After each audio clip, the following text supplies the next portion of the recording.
preguntas o todo está claro con lo que habíamos hablado anteriormente?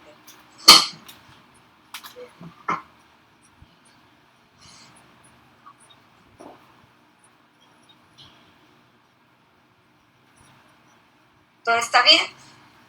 Ok, entonces, vamos a ver, con las empresas, yo creo que todo está claro con las empresas, todos se cogieron las empresas que tenían que seleccionar, ¿verdad? Como les dije, no es una empresa grandota, sino que son empresas que no conozcamos o que no sean, que todo el mundo las conozca y que estén exportando, ¿verdad? Básicamente para hacer, como decía yo, una revista.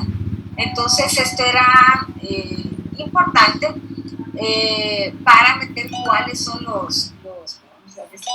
cuáles son los productos que van a lanzar para tener la revista. Bueno, parece que ya habían 44 porque solo hay 33 ahora. Parece que todo está así. Ya no hay más por aceptar. Ok, entonces en eso se va a basar el trabajo final, que es hacer o generar contenido para la web. Y siempre que tiene que ir con el logo de la universidad. Entonces, sé que algunos alumnos que han sido alumnos míos en publicidad ya saben cómo hacer una revista, pero no todos han sido alumnos míos. Entonces, después va a haber un punto en que vamos a hacer una revista y les voy a enseñar las herramientas para poder hacer una revista. No sé si tienen dudas, jóvenes, hasta ahorita en lo que vamos.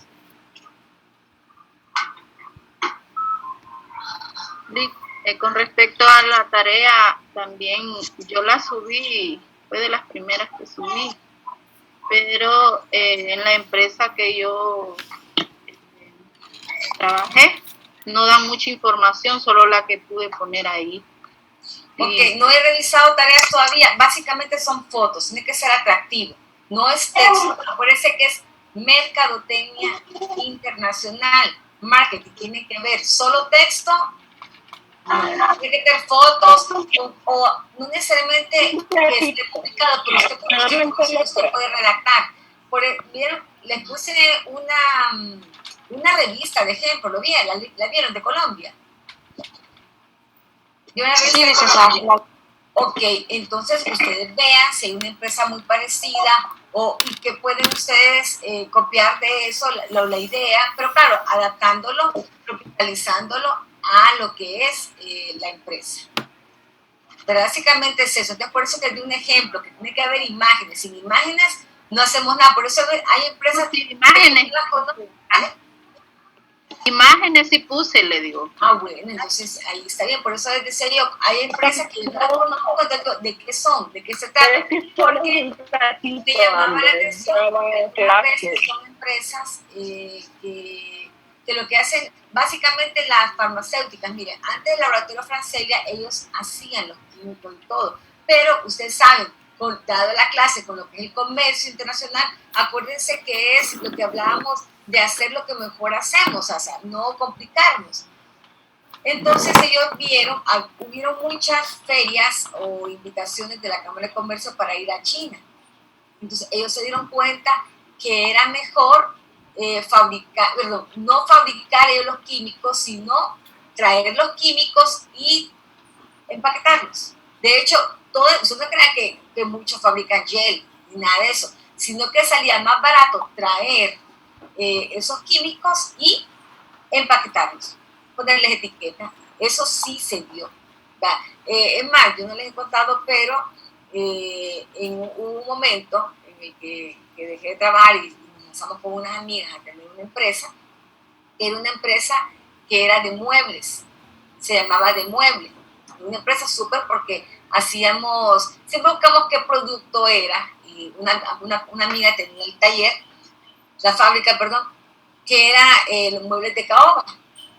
Resulta que los muebles de caoba no había una empresa aquí en Tegucigalpa, Sella, todos eran como carpinteros informales que le pedían el dinero y se lo dan hasta cuando quieren, porque generalmente muchas de estas personas le piden a usted un adelanto para sacar el trabajo de otra persona y usted está un montón de tiempo, hay mucha informalidad. Entonces, digamos, vamos a poner nosotros esa empresa, una tienda, y con muebles a su gusto. Resulta que todo iba bien, discriminando el mercado en un segmento clase alta, ¿verdad? Porque no son baratos los muebles de caoba. Pues resulta que estudiando el mercado y viendo, bueno, fue a una amiga, le tocó una amiga, anduvo en eso, fue a la Feria de China. Entonces, estando en la Feria de China, nos dimos cuenta que era mucho más barato comprar los muebles hechos en China. No, claro, no los de caoba, porque caoba no es, pero a la gente le encanta Elements, ¿verdad? A la gente le encanta lo que es muebles carísimos. Entonces digo, bueno, por decirles algo, voy a ver si consigo la foto. Lo puedo hacer así. Porque al final, el hecho de estar en una tienda, pero eso fue otra cosa, el hecho de estar en una tienda era bien difícil y recibí una llamada telefónica. Ya saben de qué cosa, entonces yo no volví a presentar porque había mucho, en el Boulevard Morazán estaba controlado por mares y estaban amenazando a la gente. Entonces, esa es otra cosa que puede motivar a un vendedor, que como es miedoso, sale corriendo. Entonces, resulta que un mueble en China, en China continental, China, ¿verdad? Porque también de China, Taiwán, costaba puesto allá, sin mentirles, costaba $500. Un mueble, un Luxy, un juego de sala de cuero rojo, $500 en aquel tiempo. $500, ¿cuánto? Vamos a ponerle al precio de ahorita, de $500. Bueno, vamos a ponerle que esté a 25, sale 12.500 puestos allá. Claro, sabe que hay que traerlo, compramos varios muebles, lo que era el contenedor, pero salió bien. Traemos el mueble, y esto es algo real, no me lo estoy inventando. En caso que traemos la sala espectacular y grande, bueno, linda, de cuero rojo, pero había un juego similar en Elements. El juego en Elements costaba 70,000. A nosotros, con todo, nos estaba, vamos a poner así, nos estaba un costo de 25,000 euros. Aquel costaba 70. Entonces yo les digo, bueno, compitamos, acuérdense que para calcular el precio hay varias formas de calcular el precio. Pongámoslo, dije yo, si me cuesta 25, pongámoslo a como 20, 25, pongámoslo a 35. Bueno, pues imagínense la mitad de lo que costaba en él. ¿Qué pasaba cuando la gente llegaba? Y este mueble es de cuero original, no es imitación de cuero, no es una copia, porque este mismo está en Elements y cuesta 70,000 euros. No me van a creer, pero la gente dudaba y era el mismito mueble. ¿Qué creen que tuvimos que hacer? Subirle el precio. Miren, esa fue una cosa que a mí como dice, me la recontrabajó. Y yo, no puede ser, o sea, yo estaba asustada. La gente no creía. Entonces dijimos, bueno, lo subimos a creo que 60 o 65, así se fue. No, porque ya cuesta gente. Entonces vean qué cosa, ¿verdad? Se da. No sé por qué somos así, pero se da. Vemos al comparar que decimos que imitación. Pues el caso es de que muchas empresas, no me di cuenta, entonces la verdad es que un mueble de caoba, ¿cuánto cuesta el precio? Y traerlos al traje. Entonces, esto es el punto que quiero llegar, es que esta decisión la toman muchas empresas que mejor no fabrico, mejor solo soy un intermediario. Entonces, por eso yo les pregunto, si son empresas que lo que hacen es traer la mercadería y venderla, no es que yo voy a recibir los químicos y solo voy a empaquetar. Sí puede haber comercio, de hecho sí puede haber comercio, pero no es lo que nosotros queremos. Nosotros queremos es que sea que ellos exporten, que fabriquen, que transformen y que lo hagan. No solo venir aquí, agarrar el jabón líquido y empaquetarlo y venderlo. No, que por eso es que se está pidiendo ciertas empresas y no empresas monstruosas como Naturas, como los aceites, si ya sabemos lo que son. Aquí dar a conocer empresas que la gente no las conoce. Entonces vean que ese puede ser un ejemplo de una empresa que sí es marketing internacional, pero por eso muchas veces no producimos, porque hay otros países que son más eficientes en ese aspecto. ¿verdad? Y eso se ha dado cuenta con la industria textil. Y vamos a sacar más ejemplos para que ustedes vean que sí es real, ustedes lo van a poder ver. Entonces vemos cómo es el dinamismo del comercio internacional, cómo se mueve el comercio internacional. Entonces aquí vemos que hay muchas particularidades, ¿verdad? Entonces lo que hablábamos anteriormente, ¿verdad? Que hubo una depresión económica en el siglo XX, ¿verdad? Ocasionada por lo que hablamos, que son las dos guerras mundiales, que prácticamente destruyeron el mundo industrializado que había. También estaba el conflicto que hubo entre países, que le apostaban unos al socialismo para reconstruirse y los que apostaban al capitalismo, ¿verdad? Que se hicieron visibles. Entonces, ¿qué pasó esto? Esto lo que trajo fueron barreras comerciales, ¿verdad? Esto que no incentivaban mucho. Todavía vino a Estados Unidos, ¿verdad? Y lanzó la ley Smoot-Hawley, que eran las que daban tarifas o impuestos, ¿verdad? Tarifas arancelarias que aumentadas a un 60% en más de creo que eran 20,000 productos. ¿Qué significa esto? Por ejemplo, estamos en el capítulo 2, por ejemplo, cuando quiso entrar la industria textil a Estados Unidos, le dieron unas tarifas o unos impuestos, tarifas arancelarias tan grandes, que resulta que la tela al final salía más caro que la tela que era producida en Estados Unidos. Esto vino no motivaba, pero desmotivaba lo que es el comercio, porque la verdad es que si una tela sale barata en China, el que tiene que ser el beneficiario tendría que ser el consumidor final, y no estaba pasando. Entonces, claro, vemos que a raíz de esto, como cuando dicen que cuando Estados Unidos estornuda, a Latinoamérica le pega gripe, entonces esto vino como una cadena y más de 60 países levantaron, alguien que está etiquetando, está en espera. Entonces más de 60 países pusieron barreras comerciales, ¿verdad? ¿Y qué pasó? Entonces, ¿qué creen que pasó con el comercio al tener barreras comerciales? ¿Qué pasa? Se limita. Exactamente. Consumen lo interno. Lo interno, no hay más opciones, pero entonces, claro, ¿qué pasa? Entonces, vean, aquí el líder es Estados Unidos, porque después de ¿qué pasó después de la Segunda Guerra? Tenían fábricas increíbles de armamentos, ahí estaban las fábricas, ¿verdad? El montón de militares que regresaron a su país y querían trabajar, porque acuérdense que como que cambia la mentalidad. A veces puede ser norteamericanos o los mismos nosotros nacionales, que si estamos en el campo, como que estamos sembrando, pero cuando ya salimos y queremos regresar, es bien difícil que alguien quiera volver a hacer lo que estaba haciendo antes. Entonces, ¿qué pasaba? Como todos esos militares querían trabajar, entonces tuvieron que ver cómo abrían, y también había la posibilidad de reconstruir países de Europa y Asia. Y tenemos, claro, vemos el relajo que hubo con los socialistas que estaban en contra, lo que era la Guerra Fría, todo lo que tuvo que pasar. Entonces, claro, Estados Unidos se propuso a difundir el capitalismo en la mayoría o en la mayor parte del mundo.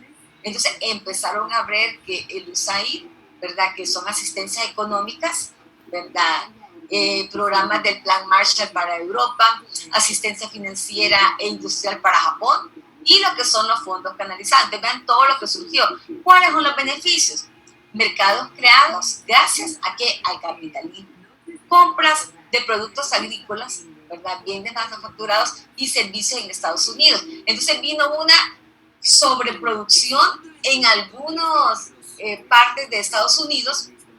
Es más, por ejemplo, para ponerles un ejemplo, ¿verdad? ¿Ustedes creen que el pan era parte de la dieta del hondureño? No. ¿Qué comíamos? Tortillas de maíz. Cosas de maíz. ¿Cómo creen ustedes que el pan llegó acá? ¿Cómo llegó el pan aquí, mamá? ¿Cómo se imagina que el pan vino ¿Cómo acá? llegó el pan aquí? ¿Por qué comemos pan? ¿Será cuando yo viniera los españoles?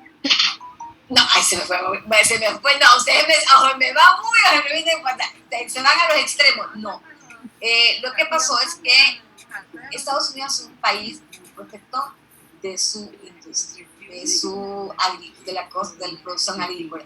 Hubo un excedente de producción de trigo allá por los años 60, 50, 60. Entonces, como hubo excedente, y con estos programas de ayuda, trajeron un montón de harina acá. ¿Y qué hacemos con la harina? Pan. Que miren, no está comprobado, pero dicen que a raíz de que uno dejó de comer tortillas, porque acuérdense que las tortillas, ¿qué llaman las tortillas? ¿Dónde? ¿Maíz y qué? Harina. Cal. Las tortillas de maíz, Angela, no. Cal. ¿Cómo? Trigo. Cal. Como que trigo. Maíz, tortillas normales, las que comemos enchiladas, lleva cal. Dicen eso, ¿cómo se llama el proceso de cal? ¿Cómo se llama?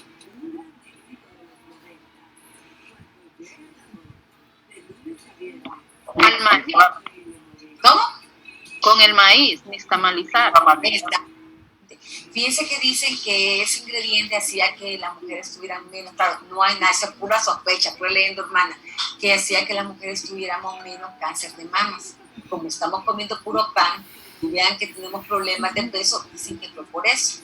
Entonces, como hubo un excedente de producción, mandaron aquí y ahora somos dependientes de lo que es el pan. Entonces, vean cómo los programas que vamos a ayudar, y la ayuda no solamente a los países que estaban mal después de la guerra, sino que a los países que les llamaban, antes ya no, ahora se llaman países en vías de desarrollo, antes se llamaban países del tercer mundo. Entonces nos mandaron el pan y lo que hicieron fue hacernos dependientes del pan. ¿Pero por qué? Siempre por la protección. Estamos viendo el ejemplo, cómo puede influir la protección que da Estados Unidos a sus países. Entonces, claro, el mundo adopta la tendencia de cooperación entre naciones comerciales. La pueden ver naciones también. Y como aún existían ciertas barreras comerciales, fue necesaria la creación de instancias con el apoyo del comercio internacional. Entonces, hubieron varios acuerdos, ¿verdad? Está el Acuerdo General sobre Aranceles Aduaneros y Comercio y algo muy importante, la creación de la Organización Mundial del Comercio, OMC, ¿verdad? El Fondo Monetario Internacional, que es el FMI, y el grupo del Banco Mundial. Todos estos son los que ayudan al mundo. Entonces, tenemos que surgen las corporaciones multinacionales. ¿Cuáles son las grandes corporaciones multinacionales que ustedes han conocido o que conocen? ¿Cuáles son las más grandes? Google. McDonald's. No, corporaciones multinacionales. Son empresas que no solo fabrican un producto, hacen varios productos. ¿Cuáles son? Procter & Gamble. ¿Vale? No. La Yumis. La que exporta banano y frutas. No, a nivel, oiga bien, corporaciones multinacionales, o la CMN. Los monstruos, ok. Unilever, ¿otra? La marca de celulares Huawei. No. Sony. Ok, les voy a decir, solo Unilever, Coca-Cola, Nestlé, Pepsi, Kellogg's, ¿verdad? Mars. Ahí va, vamos a buscar el dibujito. Y luego se crean bloques comerciales. Luego después, ¿qué hicieron? Crear bloques comerciales a través de ¿qué? Tenemos varios ejemplos: el Tratado de Libre Comercio para América del Norte, ¿verdad? El TLCAN, el Área de Libre Comercio de las Américas, el ALCA, la Conferencia de Cooperación Económica Asia-Pacífico. Entonces, vean que tenemos varios ejemplos de lo que sucede. Entonces, claro, debido al flujo constante de dinero que entraba y salía de cada país, fue necesario crear un registro de estas entradas y salidas. ¿Cómo se llama este registro de entradas y salidas, jóvenes? ¿Cómo se llama? Inventario. Las aduanas. No han leído el capítulo 2, ¿verdad? ¿Leyeron el capítulo 2? Loli. Son importaciones y exportaciones. ¿Cómo se llama? Eso es, pero ¿cómo se llama? Sí, mira el concepto, pero ¿cómo se llama eso? El libre comercio.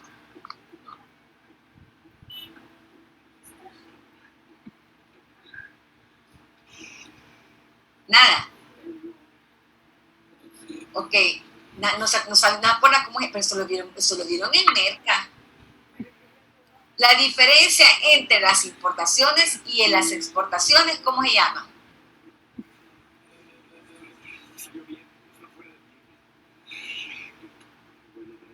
Nada. Es la más fácil. Bueno. Vamos a discutir en otra clase, me acuerdan porque viene examen. Entonces vamos a ver, los bloques comerciales y la balanza de pagos hacen resaltar a los países que se benefician del mismo. Entonces, claro, hay países que no son tan competitivos, entonces, ¿ellos a qué recurren? Cuando son tan competitivos, ¿qué hacen ellos?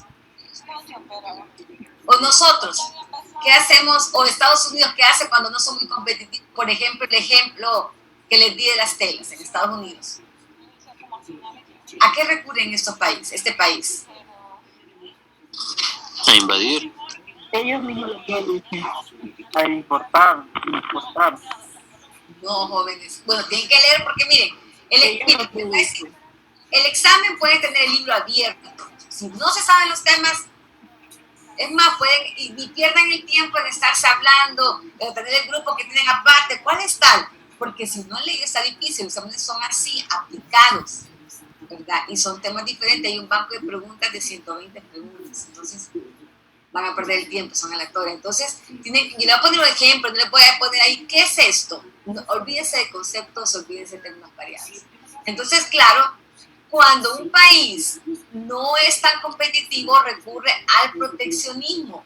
¿Por medio de qué? De barreras legales, cambiarias, psicológicas, para limitar que el ingreso de bienes que no deseaban o que no deseen porque pueden afectar su economía. Es lo que les decía yo anteriormente. Antes, aquí no había zapatos, todo era, vamos a ver, ¿se acuerdan de la tarea que les dejé? Que le preguntaban a sus papás o más a dónde compraban sus vestidos, o los papás a dónde compraban su ropa. ¿Investigaron?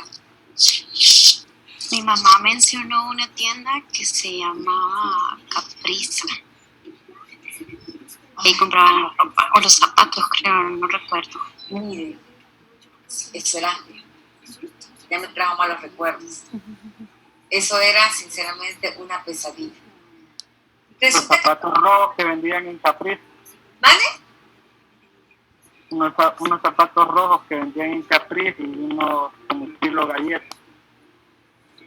Bueno, la verdad que esos eran traídos de China, costaban baratísimos, costaban aparatos. Pues el caso es que Capriza era el que fabricaba tenis. En aquel tiempo, hablando de mercadotecnia, acuérdense que es que estudia las necesidades y deseos del consumidor para satisfacer ciertas necesidades. Antes, pues es el que fabricaba tenis y todos los colegios teníamos que comprar tenis ahí, porque le ponían la inicial del colegio. Me acuerdo que el San Miguel ISM, el María ISMA, el Sagrado ISS, todos los colegios eran de esos tenis, porque lógico ahí era ir obligatorio. Pero nadie se preguntaba, como no importaba mucho el marketing, ¿qué necesidad de tenis tiene la gente? ¿Para qué se usan los tenis, jóvenes?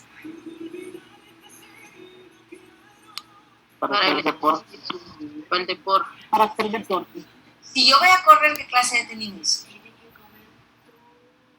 Si voy a hacer yoga, ¿qué clase? No, yoga no. Voy a hacer, kickboxing. Ok, pues miren, olvídense que eso no es nada. El tenis era tenis. Y el tenis servía para todo.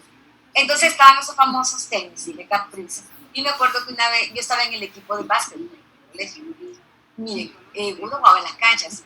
Nunca me voy a olvidar que una vez jugando, el calor no era tan infernal como ahora. Miren, la primera capa del dedito gordo del pie se me vino. O sea, imagínense la primera capa, que yo nunca la he visto, se me corrió. Se estaba la carnita viva. ¿Qué creen que me dijeron mis compañeras? ¿Por qué creen que sucedió eso? Porque no andaba calcetines. Se andaban calcetines. Porque andaba hoy unos calcetines. No. Porque era dura la Porque los planilla. tenis eran los correctos. Ok. Entonces, bueno, Porque usted tenía la culpa, Alexis. que yo. Ok, entonces, ¿qué pasó? No, entonces todo el mundo dijo, no, que el calor, que Era no. la culpa de los tenis. Es increíble. No, pero miren, es increíble, pero nadie le echó la culpa a los tenis. Que a saber que si los tenis eran de algodón, que si eran de hilo, que tal vez no me los amarré bien, que, bueno, el caso es que nadie dijo, es que los tenis no sirven. Miren, había caprizas en cada esquina de Tegucigalpa. ¿Cuántas caprizas hay? ¿Ves más? Yo ni sabía, según yo ya no existía capriza. Y resulta que tuve un alumno que trabaja en capriza y no, todavía existe. O sea, ¿por qué no está capriza tan en cada esquina como estaba antes? Porque ¿saben qué? Que no sirve. Nadie se puso a pensar que era que los tenis no servían. Porque como no sabíamos, ¿cómo puede? Es lo que les decía, que la mercadotecnia es que satisface o crea necesidades. De repente hay necesidades que nosotros no sabemos que las tenemos. Como yo me iba a imaginar que en realidad los tenis para jugar basquetbol son otro tipo de tenis porque ni existían. Ahora tiene que ver que el rendimiento, hasta para los tacos, o sea, era el tenis para todo. Ahora hay un tenis para cada cosa. Entonces, vean, no lo sabíamos y recuerdo que eso le echaron la culpa, ¿verdad? Eso por eso es que les digo, si no es bueno, no sé, hablan del proteccionismo. ¿Se acuerdan que les dije yo que miren cómo eran los pasaportes antes? Este fue el pasaporte. Me lo voy a enseñar lo que les dije yo de que me habían voy a poner una foto que aquí está, que me habían marcado el pasaporte porque había traído, miren, en realidad, ¿qué puede traer una persona? Es más, ¿qué podía traer yo? Para ponerles un ejemplo, para que vean cómo había, y este es un ejemplo de proteccionismo. No lo escucho. Ahí está. ¿Ya lo vieron? Solo fui, déjenme chequear. Fui a México, este fue un viaje a México y me dieron la visa de México. Pues en realidad solo era un congreso de México. Era un congreso en México de mi trabajo. ¿Ya lo vieron ahí? Sí, Lee. ¿Vieron? Entonces, ¿qué significaba eso?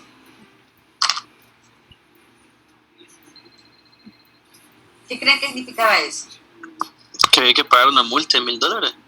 No, que yo había traído productos por $1,000 de México. Que había traído productos por $1,000 de México y que entonces yo no podía traer cosas en 2 años, creo que eran 2 o 3 años.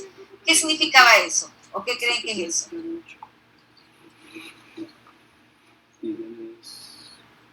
El proteccionismo que menciona Lee. Exactamente, el proteccionismo que había. Y ahora digo yo, mentira que traje $1,000, si recién era mi primer trabajo, había comprado cosas así, la verdad es que nada puede ser, que ustedes me preguntan por qué me dejé hacer eso, no entiendo por qué. Entonces ven, había restricciones, es más, antes para salir, escúchenme, antes para salir del país, uno ocupaba una visa. ¿Ustedes sabían que uno ocupaba una visa para salir del país antes? No. No. Vean, le estamos hablando, pero esto fue en el 87. Ok, entonces había que pagar una visa de salida aérea.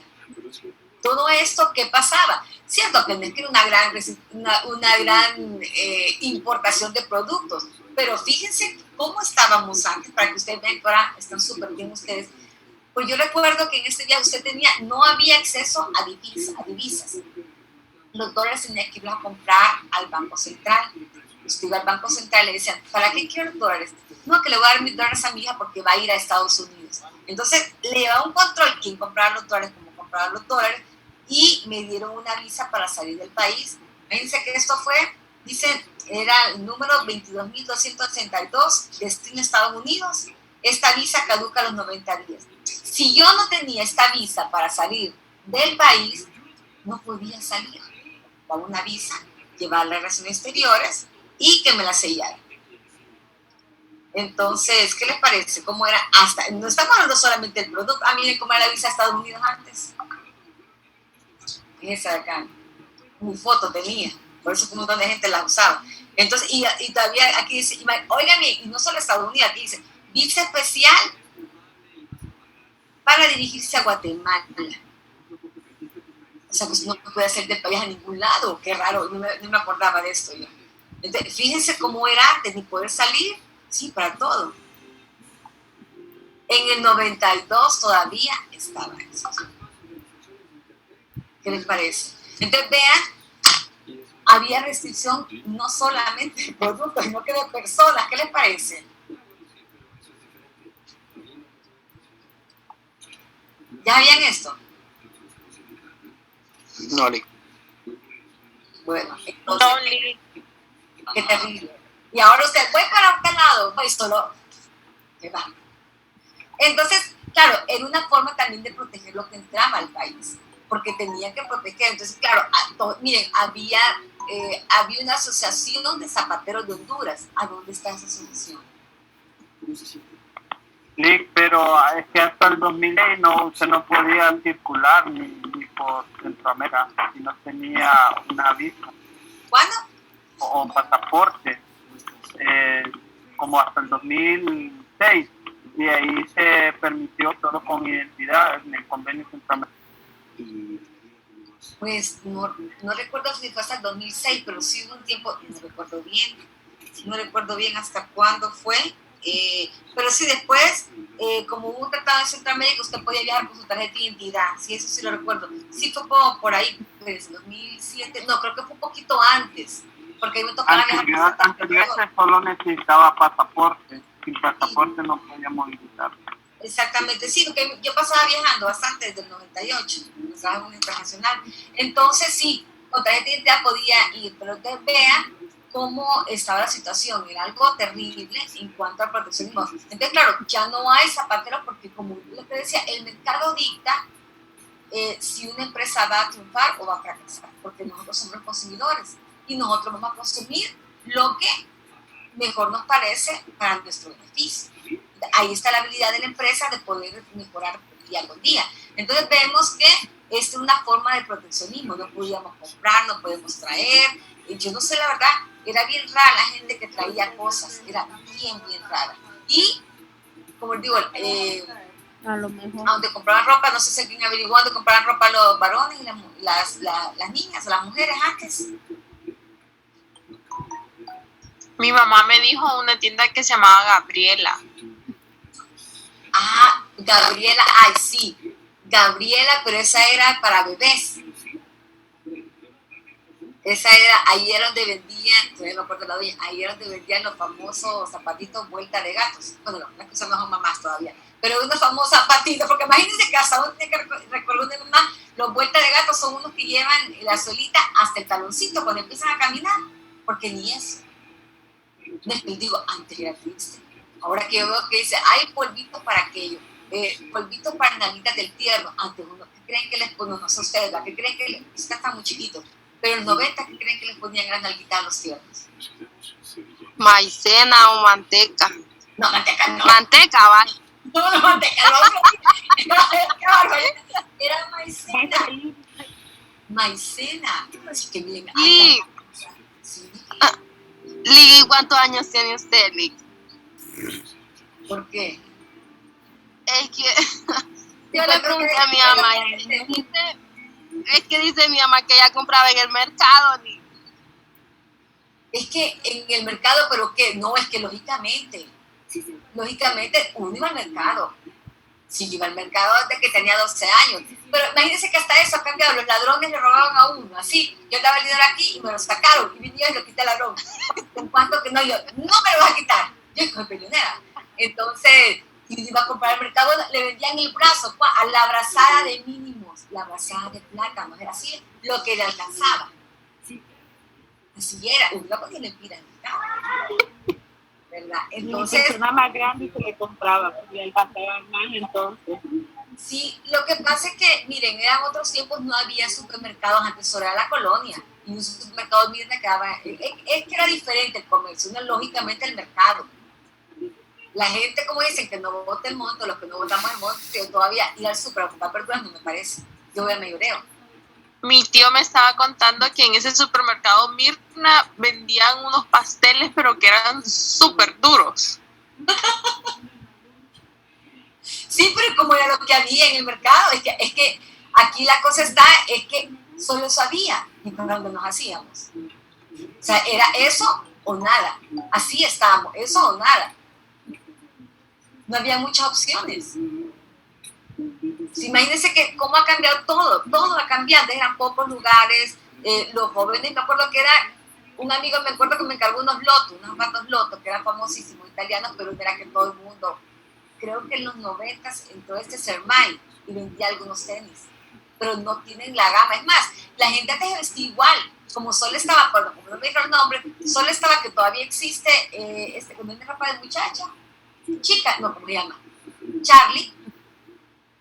Entonces, como, y no es que alguien, ustedes ven a alguien que está vestido igual y andan todas tristes, ay, no, andamos iguales. Me acuerdo que antes era el 24 era la sorpresa de cómo andar vestida, nadie decía cómo andar vestida.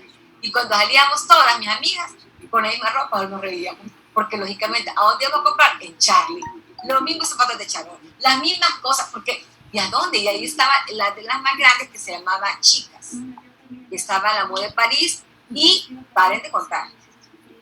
O una tía que iba a viajar y hasta ahí llegaba todo, o si no la costurera. Entonces ese era el tiempo de antes. Ahora ustedes andan súper lindos, vestidos, antes no. Unos sabrosos decían, ¿en qué equipo jugamos? ¿O en qué equipo juegan? Así era antes. ¿Por qué? Porque no había el flujo comercial que hay ahora. ¿Cuándo en la vida íbamos a poder ver tanta variedad de todo lo que hay? Y todavía ustedes los ponen a escoger. A mí me decía, este es su estreno de Navidad. Muchas gracias, qué linda mi mamá. Ese es tu cumpleaños. Estrenaba uno, Navidad, Año Nuevo, cumpleaños. Y 0 del Día del Niño. Que compran regalos del Día del Niño. Eso no existía. Sí celebramos el Día del Niño, pero los padres estaban obligados a comprar. Entonces vean todo. Entonces, el hecho que haya, jóvenes, libre comercio, hace que cambiemos el comportamiento del consumidor cambia. Se vuelve más exigente y hay más opciones. Al final, quien sale beneficiado de esto son el consumidor. Eso es porque, imagínense, antes nosotros usábamos lo que existía, lo que había, y no nos satisfacían nuestras necesidades. Entonces, por favor, lean el capítulo 2 para poder hacer la tarea. Tienen que ser ejemplos diferentes, ¿verdad? Que no estén en internet.